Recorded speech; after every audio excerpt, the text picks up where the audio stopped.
धन्यवाद।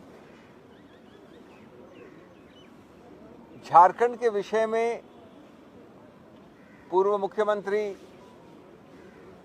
हेमंत सोरेन के विषय में बहुत महत्वपूर्ण कानूनी राजनीतिक मूल मुद्दे उठते हैं। पहली बात, मैं कानूनी पे कोई खास टिप्पणी नहीं करूंगा क्योंकि मैं खुद पेश होकर आया हूं उच्चतम न्यायालय ने, जिन्होंने कल मामला निश्चित किया है, लगाया है कोर्ट में, तो इसलिए मैं उस विषय में बहुत कम नहीं के बराबर बोलूंगा। लेकिन इसका जो राजनीतिक आयाम है वो पहले मैं आपको अवगत कराऊं। एक बहुत ही भद्दा, घिनौना, भर्त्सना योग्य और सब चीजें अगर आप भूल जाएं तो ये सर्वविदित है कि लगभग, मैं अप्रोक्सीमेट दे रहा हूं, 48, 48 या 47 का बहुमत सरकार को है वहां पर, सत्तारूढ़ पार्टी को। 48 मान ले, 47 मान ले, कोई फर्क नहीं पड़ता। सब कुछ मान ले विपक्ष की तरफ पे झारखंड में तो 32 है, 31 है, 33 है, कुछ भी मान ले फिगर, कोई फर्क नहीं पड़ता वहां पे। अब जब कल वाले जो मुख्यमंत्री हैं जिन्होंने बाद में इस्तीफा दिया और जाके राज्यपाल के भवन में औपचारिक रूप से कहा और उसके बाद सूची दी गई, और सूची के अलावा सर्वविदित है, सबको पता है कि ये बहुमत है 48 या 47 का, तो मेरा पहला मूल प्रश्न है कि गणतंत्र लोकतंत्र में आज हम 12 बजे, 11:30 बजे यहाँ खड़े हैं, माननीय राज्यपाल जी ने अभी तक क्यों नहीं नियुक्त किया मुख्यमंत्री? क्यों नहीं किया? ये देश, जनता जनार्दन पूछ रही है आपसे। एक बड़ा सरल प्रश्न है और इसका उत्तर है सत्तारूढ़ पार्टी केंद्र और विपक्ष पार्टी झारखंड का सन्नाटा। दूसरा प्रश्न, झारखंड से बिहार कितना दूर है? बॉर्डर्स जुड़ते हैं, लगते हैं, उसी प्रदेश का बाद में बना था झारखंड। बिहार में जब अभी हुआ माननीय नीतीश बाबू के साथ, माननीय पलटू कुमार जी के साथ, तो कितनी जल्दी आपने राज्यपाल जी ने वापस एक मुख्यमंत्री नियुक्त किया? कितना समय लगा था? चंद मिनट, चंद क्षण। ये आपके सामने एक प्रमाण, प्रत्यक्ष प्रमाण, एक हफ्ते भी नहीं हुआ उस बात को। नंबर 3, आप इंतजार क्यों कर रहे हैं? माननीय प्रधानमंत्री के ऑफिस और गृह मंत्रालय से इंस्ट्रक्शंस के इंतजार कर रहे हैं? आप ये इंतजार कर रहे हैं? और ये चौथा एक प्रश्न है बहुत महत्वपूर्ण कि किस प्रकार से येन प्रकारेण, कुछ भी करके, अंग्रेजी में कहावत है हुक और by crook, more by crook and less by hook, आप दलबंदी करवाएंगे?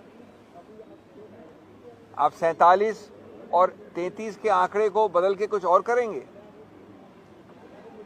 वैसे देश को इसमें बिल्कुल भी आश्चर्य नहीं होगा, क्योंकि सबसे सुप्रसिद्ध विश्व में, भारत में नहीं विश्व में, अखिल भारतीय स्तर पे जो विश्वविद्यालय बनाया गया है बीजेपी द्वारा, वहां सिर्फ 2 डिग्रीज दी जाती हैं, एक पीएचडी और एक पोस्ट डॉक्टरल।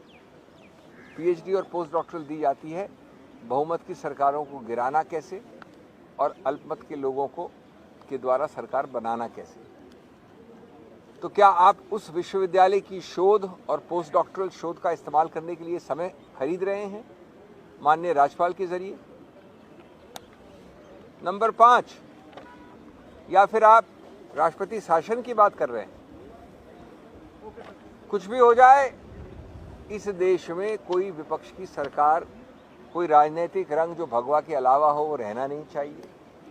अगर रहेगा तो हम केंद्र से और हम बीजेपी के स्टेट यूनिट्स ये आश्वस्त करते हैं जनता जनार्दन देश को कि कम से कम इस बार चुनाव के पहले ही हम 99% राजनीतिक पार्टियों के लोगों को या तो अरेस्ट कर लेंगे या हटा देंगे या दल बदल द्वारा सरकारें गिरा देंगे।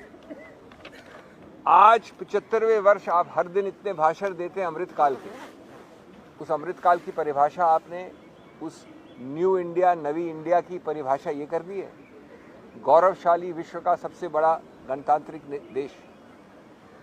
और सातवां, क्या आप इतना घबरा गए हैं उस सुनामी जिसका नाम है भारत जोड़ो न्याय यात्रा, कि आपके पुराने सुप्रसिद्ध तौर तरीके षड्यंत्र द्वारा सरकारें गिराने की और ज़्यादा अधिक गति और दिशा पकड़ लिए हैं? ये किस प्रकार की चीज़ें हो रही हैं एक गौरवशाली गणतंत्र और संवैधानिक गणतंत्र में? आज तक एक दिन कहां से निकल गया माननीय राज्यपाल को नई सरकार बनाने का? मैं अभी आपको उच्चतम न्यायालय के सामने जो पक्ष हमने दिया है उसकी बात नहीं करूंगा, क्योंकि उसमें हमने कई और आरोप लगाए हैं। क्योंकि वो कल आ रहा है और मैं खुद पेश हो रहा हूं, इसलिए मैं वो अनुशासन के अंतर्गत काम करूंगा।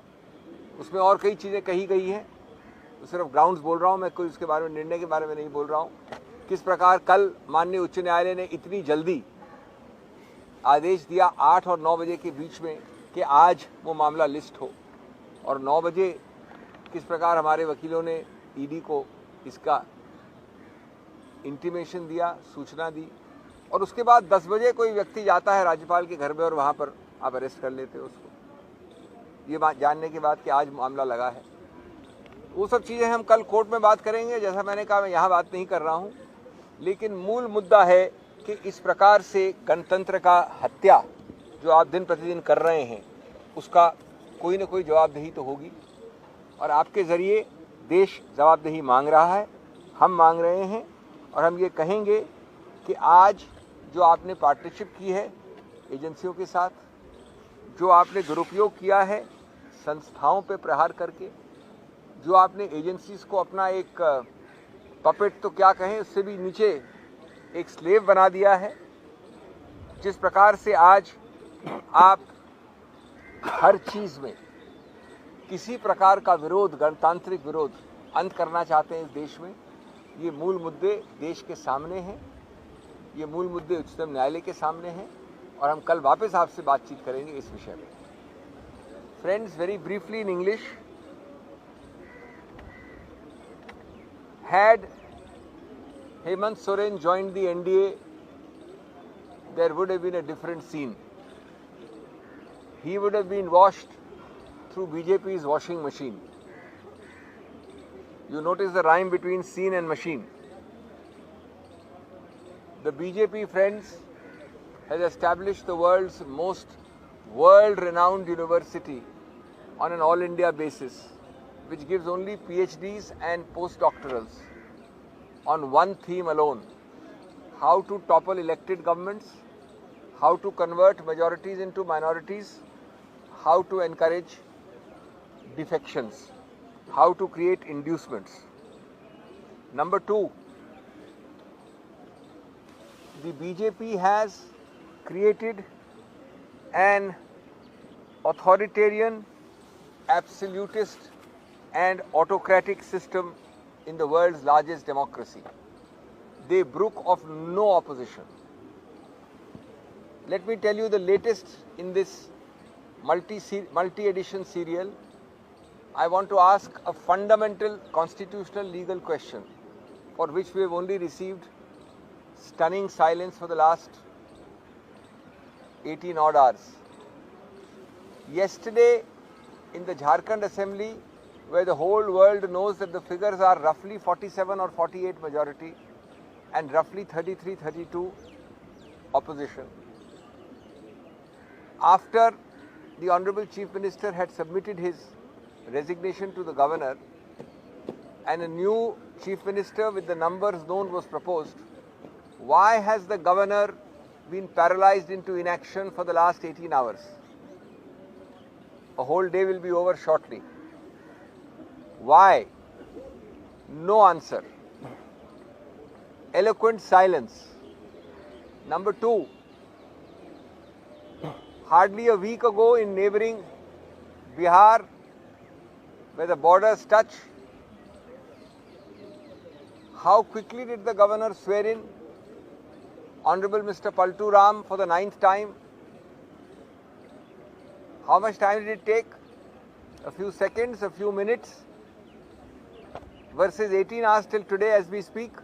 Number 3, what kind of Einstein formula arithmetic is the governor applying to calculate a self-evident fact given to him in writing with signatures? 48 versus 32 or 47 versus 33? Does it require rocket science to calculate that? Number 4, what is the explanation for this delay except silence? Are you waiting for instructions from the Prime Minister's office and the Honorable Home Minister's office? Number 6, or are you waiting to employ every possible way by hook or by crook, and more by crook and less by hook, to get MLAs to change sides, to offer inducements, to do horse trading? Because this is clearly your definition of New India. This is your vision of the 75th Amrit Kal.